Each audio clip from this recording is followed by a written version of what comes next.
rank-and-file militant from the Carpenters Union who led the Wildcat here in the Bay Area in 1999, and he was expelled from his union for taking that militant leadership role.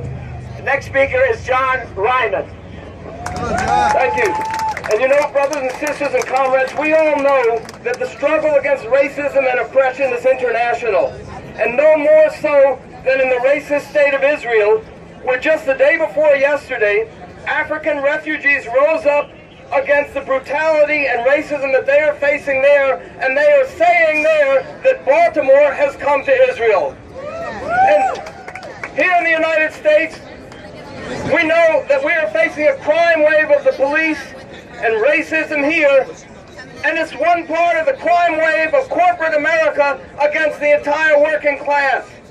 The economic terrorism that all workers, including the unemployed, are facing.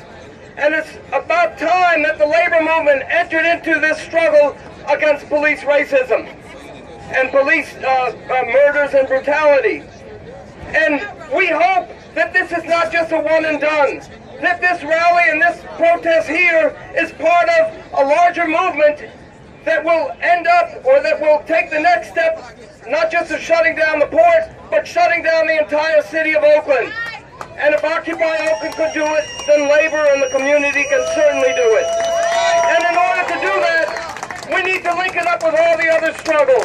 First and foremost, the struggle against mass incarceration of Black and Latino people, the struggle for prisoners' rights, including union rights and voting rights for prisoners, including that prisoners should be covered by the minimum wage laws, and the end of discrimination against ex-felons in hiring, social services, and so on. And for that to happen, then we have to have labor must break, on the one hand, must make a clear break with the Democratic Party and their politicians who are part and parcel of corporate America and who are covering up for the police. And they also have to make a break with the bosses, because all too often we union members have seen how our own union leaders are collaborating with the bosses to shove rotten cut-rate contracts down our throats.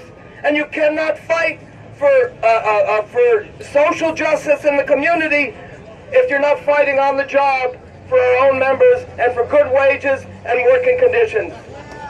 So we have to make this a wider and broader movement, a movement against racism and corporate America, and a movement to overthrow the entire racist, oppressive, capitalist system, which is destroying the environment and destroying the planet and is taking us all down with it. Thank you.